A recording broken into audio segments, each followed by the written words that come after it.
Hello everyone, welcome to Achievers IAS classes.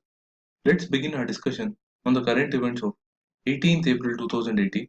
The first issue in news is regarding a prehistoric rock art site dating back to Neolithic civilization during 1500 to 2000 BC in the Guntur district. The latest discovery highlights the dexterity with which early human was able to engrave different animal motifs like fish, snake, peacock, bull, etc. on limestone blocks. Apart from the recent discovery, the region was also synonymous with the flourishing of Buddhism, where a stupa was unearthed by the Department of Archaeology and Museums in 1960.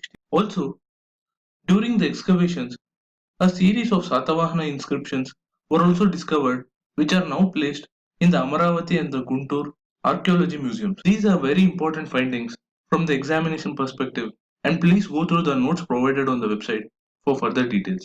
Now let's move on to the next issue, which is regarding the mapping of the Bagh-e-Naya Killa in the Golconda Fort by the Archaeological Survey of India using ground penetrating radar.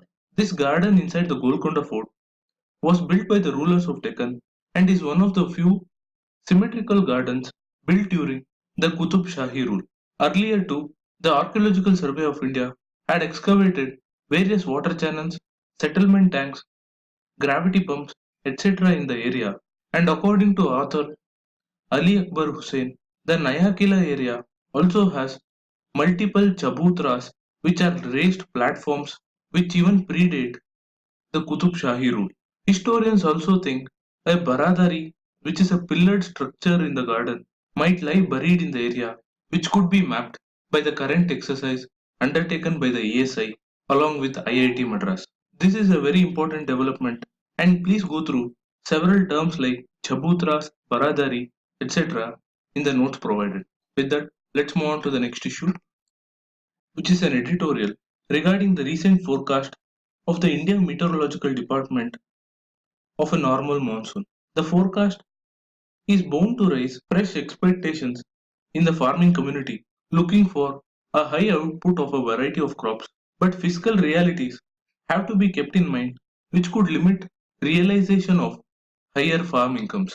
In this regard, although the central government has announced higher minimum support price and various state governments have announced additional bonuses, these have mainly helped certain crops like rice and wheat, which are more water intensive and thereby heavily dependent on groundwater in many regions. Therefore, it is vital for the center to give constructive advice to farmers for choosing an ideal cropping mix, and for those farmers who choose to continue with the cultivation of wheat and rice, transfer of expertise and provision of modern equipment that enables efficient utilization of water is vital because India uses more water than China with lesser produce per acre of both rice and wheat, which could ultimately lead to water stress in the future. It is a well known fact that good monsoon raises agriculture's contribution to GDP growth, and in this regard, governments need to invest consistently to harvest the monsoon both on the surface and underground with community participation for the desired outcomes. With that, let's move on to the next issue, which is regarding a draft white paper released by the Law Commission of India recommending holding of simultaneous elections to the Lok Sabha as well as the state assemblies. The commission says simultaneous elections were held during the first 2 decades after independence up to 1967, but dissolution of certain state assemblies followed by the dissolution of the Lok Sabha led to the disruption of the conduct of simultaneous elections in the country.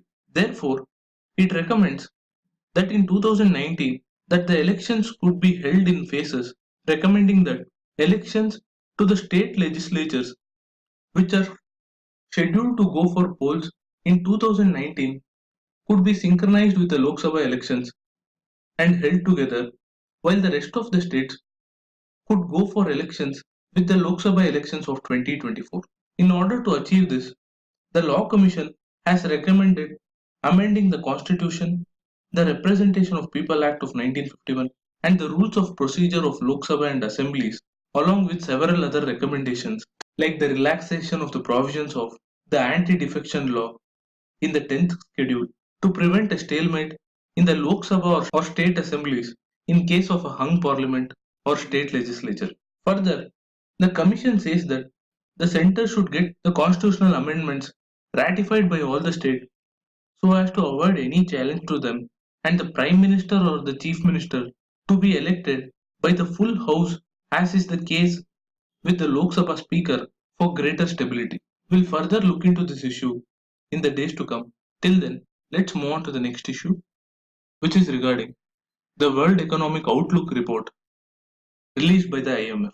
The report highlights that India is expected to grow at 7.4% in 2018 and 7.8% in 2019, thereby picking up after falling sharply in the second quarter of 2017 due to factors like demonetization and the introduction of goods and services tax. These structural reforms, particularly the implementation of GST, will help reduce internal barriers to trade, thereby increasing efficiency and improving tax compliance. Further, the report calls for continued fiscal consolidation to strengthen the fiscal policy credibility and suggests that the government should prioritize the lifting of constraints on job creation to ease labor market rigidities, reduce infrastructure bottlenecks, and by improving educational outcomes. Finally, it expects India's growth rate to be higher than the Chinese growth rate in 2018 and 2019 due to the multiple reforms we discussed earlier, as well as strong private consumption growth. With that, I wrap up today's news analysis. Do like, share, and comment to support this initiative. Thank you for watching. Have a nice day.